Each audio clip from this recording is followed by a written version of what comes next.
एक बार स्वामी जी अपने आश्रम में एक पालतू कुत्ते के साथ टहल रहे थे।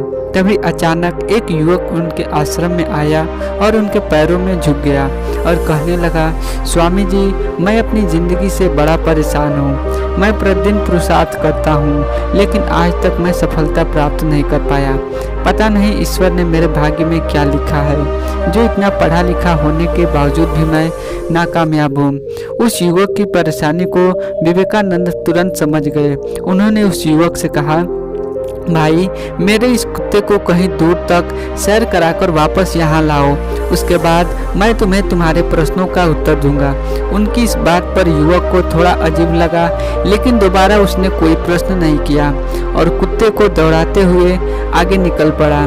बहुत देर तक कुत्ते को सैर कराने के बाद जब युवक आश्रम में वापस पहुंचा तो स्वामी जी ने देखा कि युवक के चेहरे पर अभी भी तेज है, लेकिन वह कुत्ता थकान से जोर जोर से हफ रहा था। इस पर स्वामी जी ने उस युवक से पूछा, क्यों भाई, मेरा कुत्ता इतना कैसे थक गया?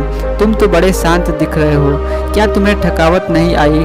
वह युवक बोला, स्वामी जी, मैं तो धीरे धीरे आराम से चल रहा था, लेकिन ये कुत्ता बड़ा शांत था। रास्ते में मिलने वाले सारे जानवरों के ऊपर भौंकता और उनके आगे पीछे दौड़ता रहता, इसलिए एक जैसी दूरी तय करने के बावजूद भी मैं यह इतना थक गया।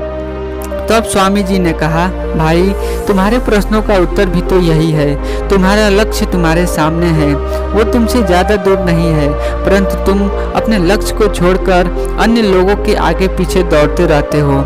बेकार की चीज़ों में अपना समय और ऊर्जा को बर्बाद करते हो और इस तरह तुम जिस चीज़ को भी पाना चाहते हो उससे दूर चले जाते हो।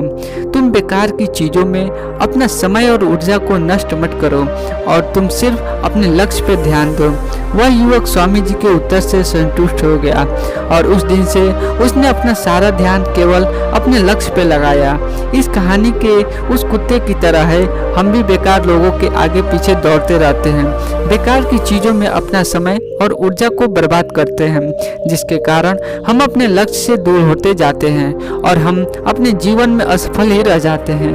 अगर आप भी अपने लक्ष्य को पाना चाहते हैं तो इन बेकार की चीज़ों से अपना ध्यान हटाकर अपना ध्यान केवल लक्ष्य की ओर लगाएं। Thank you. मिलते हैं नेक्स्ट वीडियो में। आपको ये कहानी कैसी लगी कमेंट बॉक्स में ज़रूर बताएं।